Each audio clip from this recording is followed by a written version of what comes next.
Welcome to the Broadcast Boys podcast. It's your boy Deuce on deck. I'm here with my man Brody. Say what up, Brody. What up, Brody? If we weren't the Broadcast Boys podcast, what other names do you like? Let's Get After It, All Talk, Tall for Nothing. It's big for nothing. That's it? That's the phrase. I heard it all the time. Trust me. So I'm sure a lot of y'all are wondering, how do we get our start? How do we break into this industry to become two of the most successful entrepreneurs on TikTok? Well, the answer may shock you. I mean, I figure we could start from the beginning, right? Well, what is that? Like the hospital? Me and Brody go back since we were 12 years old. I was on the basketball team in 6th grade, and then in 7th grade, they had practice every weekend, and I always had piano shit on the weekend to do. Corny. My parents made me do the piano stuff instead, so I had to miss it, and I never played, which makes total sense.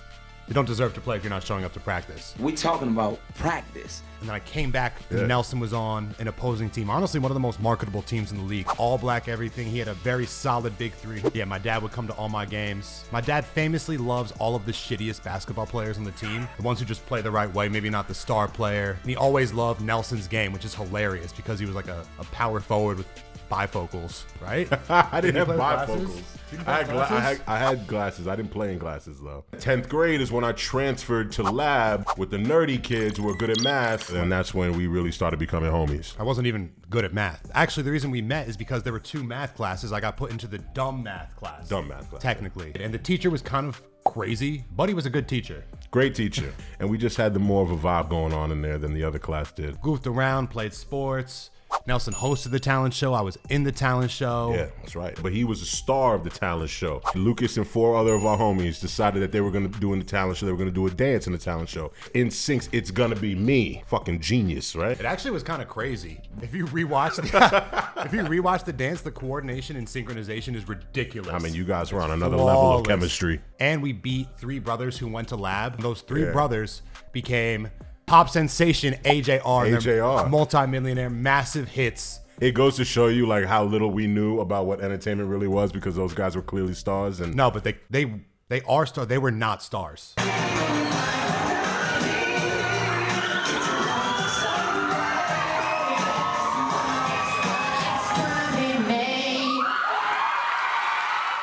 So we would do creative pursuits in high school, always fucking around. I went to Michigan, now went to SUNY Purchase. my school was fire in the sense that, like, you know, everyone that I was kicking it with was like, and most people on campus were just like from the five boroughs in the state of New York. So it was like, you know, a lot of familiarity there. But I wouldn't say it was the traditional college experience that, you know, you see in the movies or on TV shows. Brody definitely experiences that. I'm like, damn, I need some of that. Like, I need to experience that a little bit. I went out there 5 times while you were out there, I believe. It was a whole different situation than what I was accustomed to at school. You know, I enjoy that. And we gonna party all night. And at Michigan, fucked around more on YouTube, like Ali G type character videos, fucking around on campus, Daquan videos. It's your birthday, so I know you want to ride out. Those also had pretty crazy views for the time. So I've been fucking around. With the love comes the hate, right?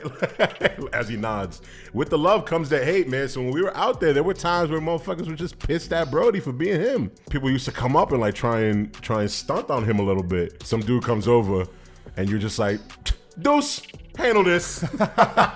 Wait, was it the guy? So this dude walks up, right? He looks at Luke, and I think he probably asked for a beer from us, or he asked for something from us.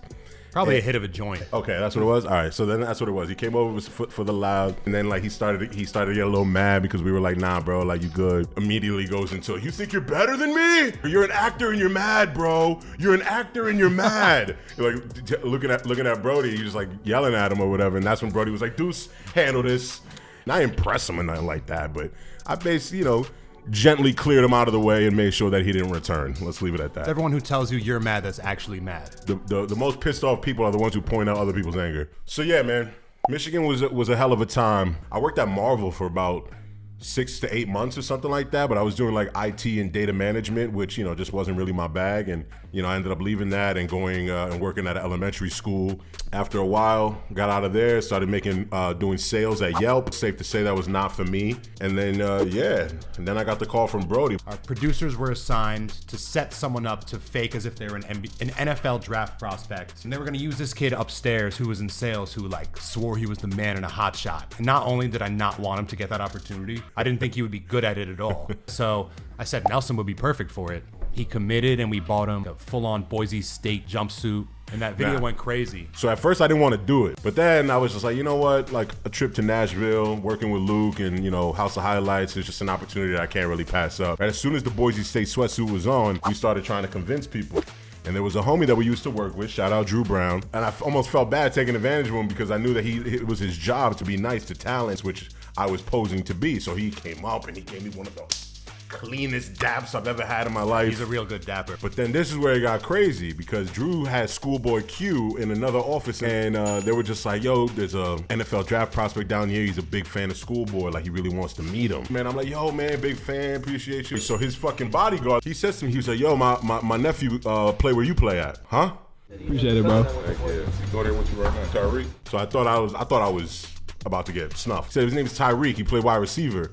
I paused for a second. Oh, Tyreek, yo, that's family. And I gave him another clean dab. And at that point, I had confidence through the roof in order to get this shit done once we got to Nashville. Then Lucas came up with an idea for us to, you know, in the same way that we used to when we were kids, we would sit waiting for next at any park and we would just make fun of the people who were playing. Luke had the idea for us to do that on a larger scale and make a production out of it. Yeah, we were like making it more like a real game. If I was a kid playing pickup and people just pulled up and started announcing, even if it was shitting on them, it's just like typical park culture. We kind of got shut down by COVID. We only did a few. That series never took off, but we want to get back into it and try to make it a thing because I hope it could be a thing. We're going to try to bring different guests into the booth. We did those. We went to Brooklyn Bridge Park and we went to Tompkins Square Park in the Lower East Side, which was even better. The epitome of New York street ball. Yeah, like a for bunch real. of different little characters. We had like finance bros, some random hood kids, some small children, people smoking on the sidelines, people talking, people thinking they were incredible. And that's a real good video. I'd recommend watching that too. So after that, they brought Nelson on full time. And the second they brought him on, the pandemic hit. So we were sent home. And things got dark after that. The crazy shit is, like, they didn't really know what to do with us. You know what I mean? And we didn't really know what to do with ourselves. Our whole shit was that we were gonna be going outside and interacting with people on the street, which obviously with the vid running around wasn't a possibility. Brody was doing the majority of the editing, so I was trying to figure out another way to be useful, right? And, you know, this is when I figured, you know, there's an app that's out there that people are really blowing up on. And that's when I downloaded TikTok. Welcome to the 2020 Quarantine Draft. With the first overall pick in the 2020 Quarantine Draft, the state of New York selects hand sanitizer. We were kind of skeptical because it seemed as though it was just underage guys and girls lip syncing and dancing to songs. There was no green screen feature at first. Right. And our boss always said like you could get like 100,000 followers really easily on this. I never believed him though. I think the first video that went really like 500,000 views was I did like top 10 NBA wives and every other wife was Kendall Jenner. And people seemed to really fuck with that. You know, that one went a little crazy, and then we were up to like 25, 50,000 followers, and then it was 100,000, and you know, and then at that point, me and Brody were like, all right, like this is clearly where we're popping. Let's keep it going, and now here we are, right? Two and a half years later, 2 years later, whatever it is, and we're trying to figure it out. We got 2.7 million on TikTok, 425,000 subscribers on YouTube, and damn near 50,000 on Instagram. So you know, we putting the work in. But now we're trying to get back out onto the street. But yeah, yo, more or less, that's the story of how this whole shit began. And, you know, with a little help from our friends and grace from the big man upstairs, I think we're going to be able to ride this until the wheels fall off and keep bringing you guys some good stuff and trying to diversify our content a little bit so that we're not just a couple of floating head bozos with a microphone in our hand. If you want if you want moxie, if you want energy, you come to the right place. If you like this video, make sure you hit that like button, subscribe, maybe turn on the bell for notifications. Whatever, that's like, everybody says that shit on YouTube, but I think it helps. And let us know in the comments what you want us to talk about, right? Because we'll need topics going forward, and we'll try and get a better setup for you guys. But we appreciate you, and we'll catch you next time. Listen, everyone has an origin story, whether they're a hero or a villain. I'm sure some of y'all see us as both. But either way, thank you for tuning in. Peace!